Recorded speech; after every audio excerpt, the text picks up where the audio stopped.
नमस्कार, आप देख रहे हैं के न्यूज नेशनल और मैं हूं आपके साथ में शोभित पाठक। तो रुक करते हैं महत्वपूर्ण सुर्खियों पर। समाजवादी पार्टी रविवार को व्यापारियों के बीच अपनी ताकत दिखाएगी। इस दौरान इंदिरा गांधी प्रतिष्ठान में व्यापारी सम्मेलन का आयोजन किया जा रहा है।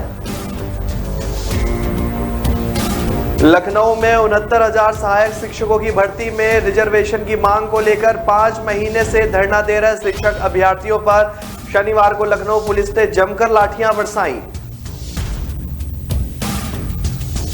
ओबीसी और एससी वर्ग के अभ्यर्थियों में 69,000 शिक्षक भर्ती मामले में रविवार की सुबह डिप्टी सीएम केशव प्रसाद मौर्य के यहां पहुंच गए और हालांकि उनको पुलिस ने अंदर नहीं जाने दिया।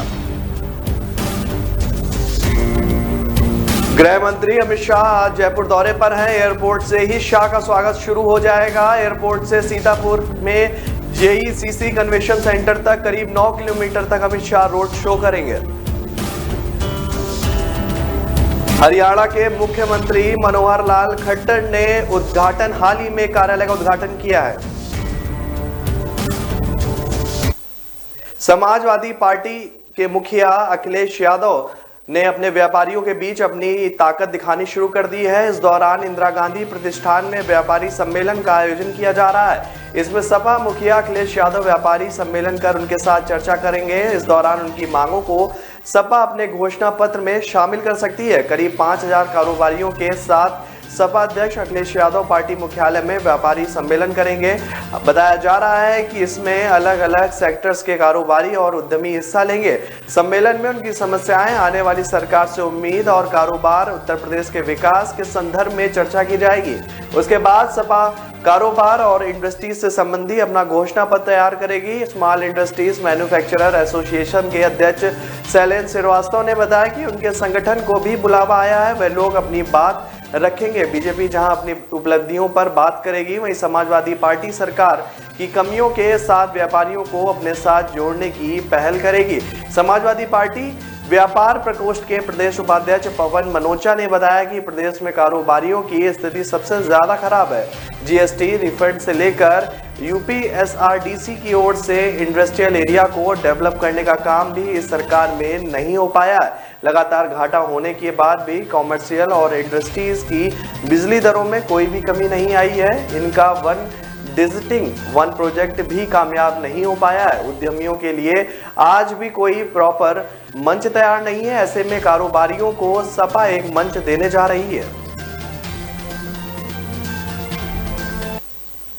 लखनऊ में 69,000 सहायक शिक्षकों की भर्ती में रिजर्वेशन की मांग को लेकर 5 महीनों से धरना दे रहे शिक्षक अभ्यर्थियों पर शनिवार को लखनऊ में पुलिस में जमकर लाठियां बरसाई। इस लाठी मार्च के बाद सियासत में भी एक वीडियो शेयर किया जा रहा है जिस पर सियासत गर्म हो चुकी है। आज भाजपा सांसद वरुण गांधी ने सीएम योगी पर तंज किया, वीडियो ट्वीट कर दुख जताया और सवाल भी पूछा है। सांसद वरुण गांधी ने लिखा कि ये बच्चे भी मां भारती के लाल हैं, इनकी बात मानना तो दूर कोई सुनने को तैयार नहीं है। इन पर भी इनके ऊपर ये बर्बर लाठीचार्ज। अपने दिल पर हाथ रखकर सोचिए कि क्या ये आपके बच्चे होते तो इनके साथ यही व्यवहार होता। आपके पास रिक्तियां भी हैं और योग्य अभ्यर्थी भी, तो भर्तियां क्यों नहीं की जा रही है। इससे पहले शनिवार को लाठीचार्ज के बाद समाजवादी पार्टी के राष्ट्रीय अध्यक्ष अखिलेश यादव ने ट्वीट करते हुए योगी सरकार पर निशाना साधा था। अखिलेश ने कहा था कि भाजपा के राज्य में भावी शिक्षकों पर लाठीचार्ज करके विश्व गुरु बनने का मार्ग प्रशस्त किया जा रहा है। हम 69,000 शिक्षक भर्ती की मांगों के साथ हैं और युवा कहें तो आज भी हम अपना दमखम दिखाने के लिए तैयार हैं। ओबीसी और एससी वर्ग के अभ्यर्थियों में 69,000 शिक्षक भर्ती मामले में रविवार की सुबह डिप्टी सीएम केशव प्रसाद मौर्य के यहां शिक्षक पहुंच गए। हालांकि उनको पुलिस ने अंदर नहीं जाने दिया। इसके बाद कुछ देर बाद तक विवाद होता रहा। अभ्यर्थी लेकिन वहां से बिना मिले हटने को तैयार नहीं थे। दलील थी कि उनको समय मिला था। करीब 9 बजे तक अभ्यर्थी वहां डटे रहे। उसके बाद केशव के आवास से मिलने का समय मिला। वहां मौजूद अभ्यर्थियों ने बताया कि केशव ने दोपहर करीब 12 बजे फिर से मिलने का समय मिला था। इससे पहले शनिवार शाम को कैंडल मार्च कर सीएम आवास जा रहे अभ्यर्थियों पर पुलिस ने लाठी बरसाई थी। इको गार्डन में अभ्यर्थी पिछले 5 महीने से प्रदर्शन कर रहे हैं। प्रदर्शनकारी विजय यादव ने बताया कि प्रदेश सरकार ने ओबीसी वर्ग को 27% और एससी वर्ग को 21% आरक्षण नहीं दिया है। इसमें धांधली करते हुए 20,000 नौकरियां दूसरे वर्ग के लोगों को दे दी गई।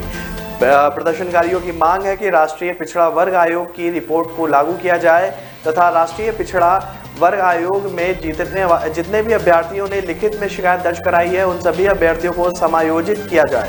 इसके साथ ही लखनऊ हाई कोर्ट में जितने भी याची हैं उन सभी को समायोजित किया जाए। गृह मंत्री अमित शाह आज जयपुर दौरे पर हैं। एयरपोर्ट से ही शाह का स्वागत किया गया। एयरपोर्ट से सीतापुर में जेईसीसी कन्वेंशन सेंटर तक करीब 9 किलोमीटर तक अमित शाह का रोड शो भी हुआ। रंगीलों और राजस्थान की थीम पर अलग तरह से शाह का 18 जगह स्वागत किया गया। पूरे रास्ते में उन पर फूल बरसाए गए। बीजेपी कार्यकर्ता भारत माता की जय, वंदे मातरम, बीजेपी और अमित शाह के नारे लगा रहे थे। शाह के स्वागत में शंखनाद भी किया गया। घूमर, कालबेलिया और गैर नृत्य भी कव्वाली का प्रोग्राम भी रखा गया।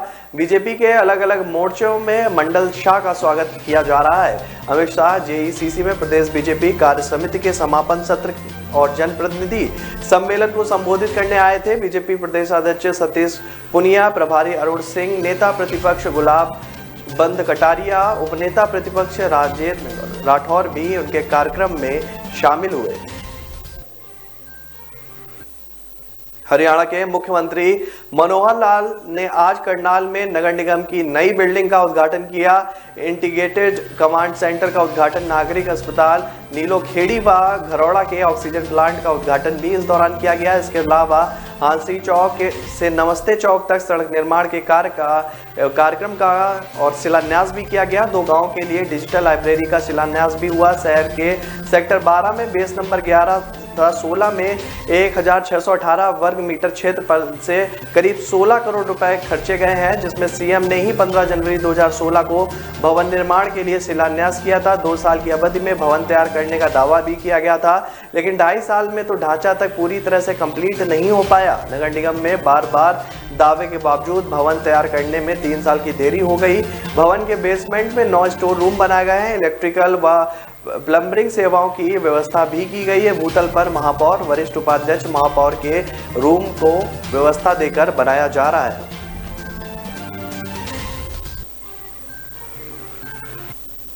तो रुक रहे हैं छोटे से ब्रेक के लिए। ब्रेक के बाद जल्द हाजिर होंगे।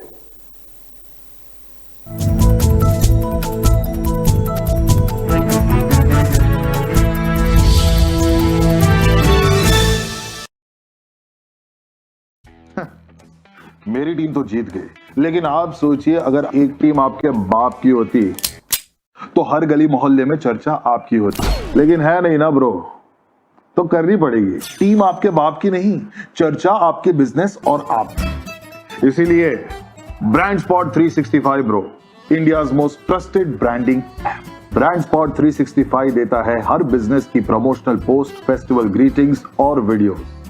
ईयरली सब्सक्रिप्शन सिर्फ 4,999 में। तो what are you waiting for bro? Download now और शुरू कीजिए आपके बिजनेस का प्रमोशन। ब्रांड स्पॉट 365 आसान है ब्रो।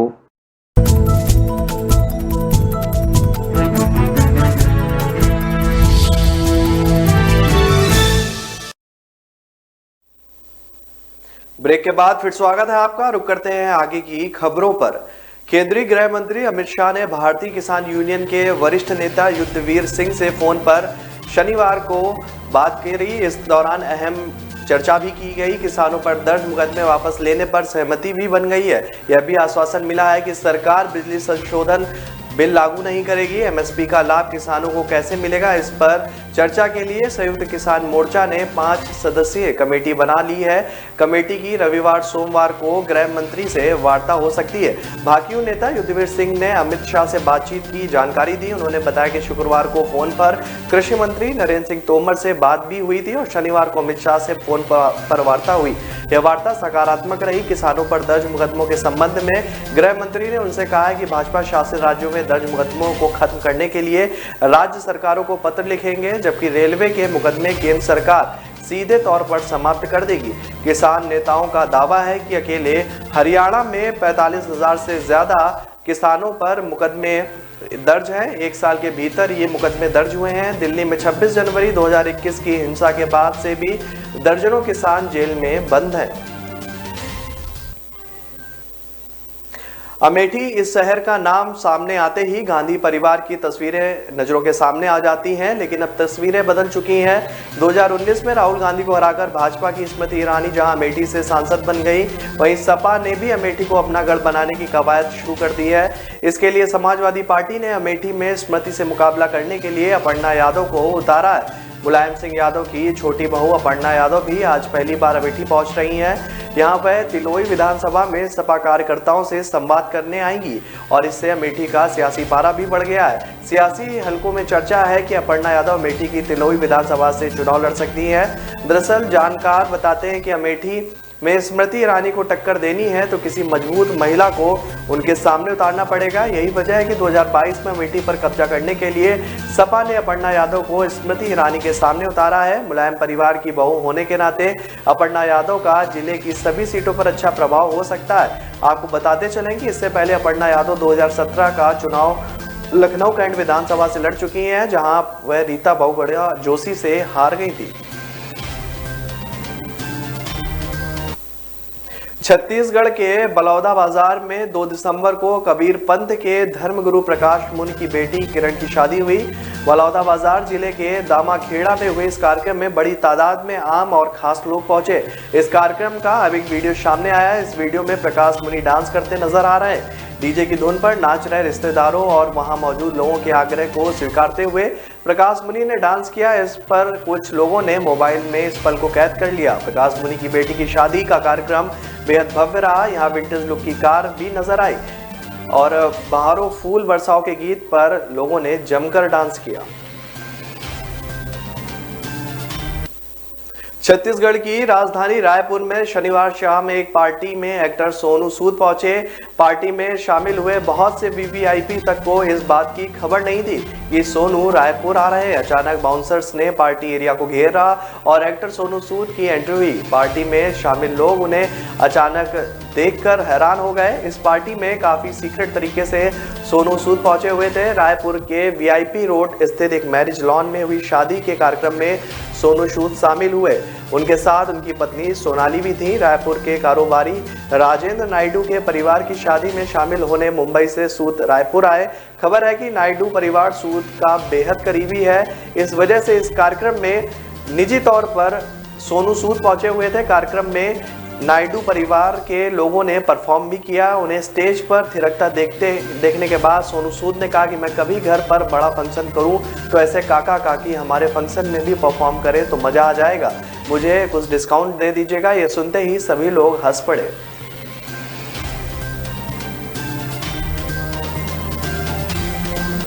पंजाब विधानसभा चुनाव 2022 के लिए शिरोमणि अकाली दल बादल के अध्यक्ष जोर शोर से चुनाव प्रचार में लगे हुए हैं।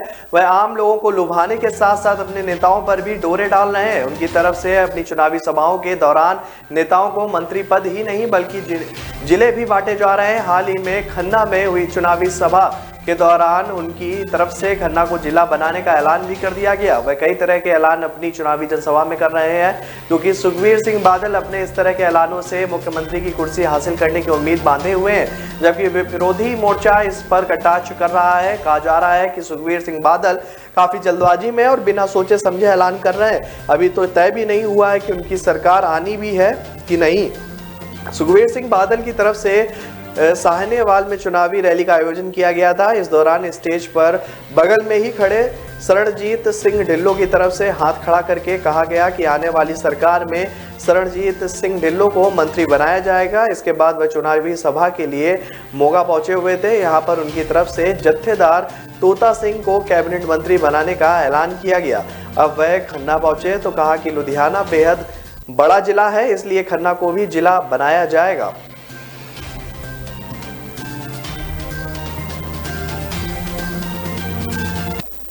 तो रुक रहे हैं छोटे से ब्रेक के लिए। ब्रेक के बाद जल्द हाजिर होंगे।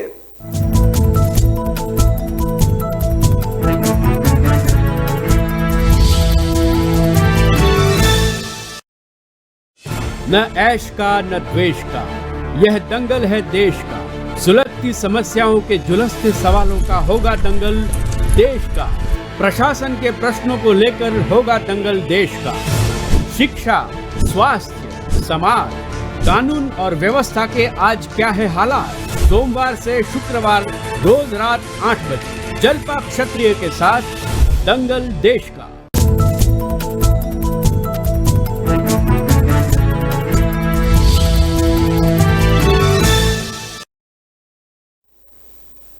ब्रेक के बाद फिर स्वागत है आपका। रुक करते हैं आगे की खबरों पर।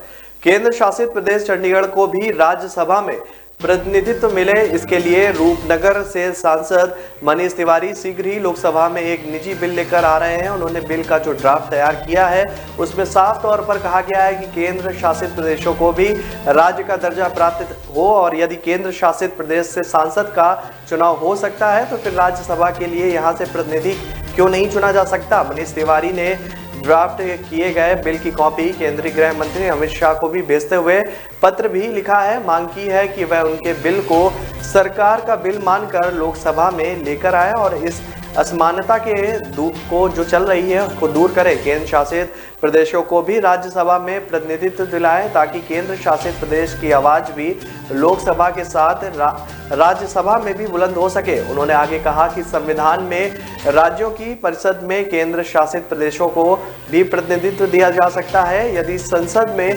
प्रस्ताव पास कर इसे कानूनी रूप दे दिया जाए। तो उन्होंने कहा कि दिल्ली में मेट्रोपॉलिटन काउंसिल का हवाला देते हुए उन्होंने सुझाव दिया कि दिल्ली में वर्ष 1966 से लेकर 1990 तक निर्वाचक मंडल बनाकर राज्यसभा सदस्यों को चुनती रही है। उसी तर्ज पर चंडीगढ़ की काउंसिल को भी निर्वाचक मंडल बनाकर राज्यसभा में अपना सदस्य भेजने का अधिकार दिया जा सकता है। पंजाब एग्रीकल्चर यूनिवर्सिटी में मरण व्रत पर बैठे डॉक्टर हरमीत सिंह किंगरा से अकाली नेता दलजीत सिंह चीमा मिलने पहुंचे। यहां उन्होंने पत्रकारों से बातचीत के दौरान कहा कि पंजाब सरकार हर प्लेटफॉर्म पर फेल साबित हो रही है। सरकार की तरफ से किसी का भी फायदा नहीं किया जा रहा है। पंजाब सरकार को दूसरे राज्यों की तरफ से यूजीसी पे स्केल लागू कर देना चाहिए ताकि अध्यापकों की जो हड़ताल है वो खत्म हो सके। उन्होंने कहा कि Punjab federation of university and college teachers organisation के अध्यक्ष हरमीत सिंह किंगरा मरण व्रत पर बैठे हुए हैं। उनकी सेहत को देखते हुए सरकार को जल्द फैसला लेना चाहिए। आपको बता दें कि किंगरा पिछले 4 दिन से मरण व्रत पर बैठे हुए। उन्होंने कहा कि पंजाब के अलावा सभी राज्यों में 7वें पे स्केल को लागू कर दिया गया है। पंजाब में 7वें पे कमीशन को लागू न करके अध्यापकों के साथ अन्याय किया जा रहा है। पीएयू टीचर्स एसोसिएशन के डॉक्टर के सांगा ने कहा कि हर अध्यापक यूनियन द्वारा सहयोग किया जा रहा है। पीएयू के अध्यापक पिछले लंबे समय से हड़ताल पर चल रहे हैं जिस कारण यहां पर पढ़ाई प्रभावित हो रही है। इसके अलावा पीएयू में कच्चे मुलाजिम भी हड़ताल पर चल रहे हैं। ये सभी अपनी मांगों को लेकर संघर्ष कर रहे हैं। अध्यापक पे स्केल को लेकर तो कच्चे मुलाजिम पक्की नौकरी की मांग करते हुए दिख रहे हैं। उनकी तरफ से थापरहाल के बाहर लगातार प्रदर्शन किया जा रहा है। हरियाणा के झज्जर शहर में होने वाली जजपा की रैली का निमंत्रण देने के लिए डिप्टी सीएम दुष्यंत चौटाला आज हिसार आएंगे। यहां कार्यकर्ताओं के साथ मीटिंग के बाद deputy CM Hisar bar association के कार्यक्रम में शामिल होंगे। डिप्टी सीएम के कार्यक्रम की जानकारी मिलते ही किसान, मजदूर और वकीलों ने उनका विरोध करने का ऐलान कर दिया है। किसान, मजदूर और वकीलों के अलग अलग संगठनों ने डिप्टी सीएम दुष्यंत चौटाला को काले झंडे दिखाकर विरोध करने की बात कही है। दूसरी तरफ दुष्यंत चौटाला के कार्यक्रम को लेकर वकीलों के 2 गुट बन गए हैं। एक गुट दुष्यंत चौटाला का स्वागत करेगा, वहीं किसानों के समर्थन में धरना दे रहे वकीलों का गुट भी विरोध करेगा। भवन निर्माण यूनियन से कामरेड देशराज ने बताया कि सरकार उनकी मांगों पर सुनवाई नहीं कर रही है जिस कारण दुष्यंत चौटाला का विरोध किया जा रहा है। वहीं किसान नेता शमशेर सिंह नंबरदार के अनुसार जब तक सरकार किसानों की मांगों पर पूर्ण सुनवाई नहीं कर लेती, भाजपा और जजपा के नेताओं का विरोध इसी तरह से जारी रहेगा। आम आदमी पार्टी के संयोजक और दिल्ली के मुखिया अरविंद केजरीवाल का पंजाब कांग्रेस प्रधान नवजोत सिद्धू के प्रति प्रेम फिर से उमड़ा है। उन्होंने कहा कि राजनीति में कोई दुश्मन या दोस्त नहीं होता। जब उनसे सिद्धू को पंजाब में आपका सीएम चेहरा बनाने की बात पूछी गई तो उन्होंने हंसकर टाल दिया। दिल्ली से मीडिया में रूबरू होते हुए केजरीवाल ने हंसते हुए कहा कि सिद्धू आप में नहीं आ रहे हैं। हालांकि अगले ही पल सियासत में कोई दुश्मन ना होने की बात कहकर उन्होंने सियासी चर्चाओं को गरमा दिया है। इससे पहले भी केजरीवाल ने कहा था कि सिद्धू आप में आना चाहते थे और वे अब भी कांग्रेस छोड़ने को तैयार बैठे हैं।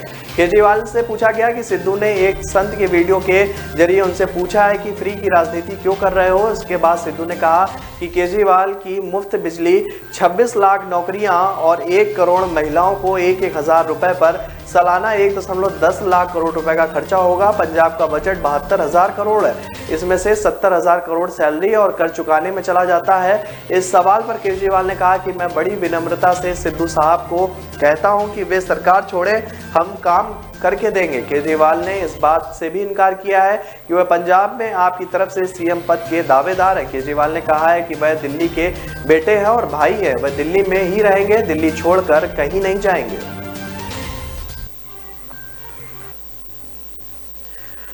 पंजाब प्रदेश कांग्रेस कमेटी के प्रधान नवजोत सिद्धू ने पाकिस्तान के साथ व्यापार शुरू करने और अटारी वाघा बॉर्डर खोलने की मांग की है, जिसका विरोध कांग्रेस में ही शुरू हो गया है। कांग्रेस के ही सांसद मनीष तिवारी ने सिद्धू के बयान को गलत करार दिया है। तिवारी का कहना है कि जब तक पाकिस्तान आतंकी हथियार और नशा भेजना बंद नहीं करता, बातचीत का कोई फायदा ही नहीं है। वही विपक्ष भी सिद्धू के इस बयान को गलत करार दे रहा है। गौरतलब है कि नवजोत सिंह सिद्धू शनिवार को अमृतसर में आयोजित फाइट टैक्स मेले में पहुंचे थे। यहां उन्होंने पाकिस्तान और भारत के बीच बॉर्डर खोलने की बात कही। सिद्धू का कहना है कि अगर बॉर्डर खुल जाते हैं तो दोनों देशों में व्यापार शुरू होगा, पंजाब की तरक्की होगी। पाकिस्तान के साथ बॉर्डर खुलने से 34 देशों के साथ व्यापार शुरू हो जाएगा। पंजाब कई सालों की तरक्की से 6 महीने में कर लेगा। तो फिलहाल इस बुलेटिन में मेरे साथ इतना ही। आगे की खबरों के लिए बने रहिए के न्यूज़ नेशनल के साथ। नमस्कार।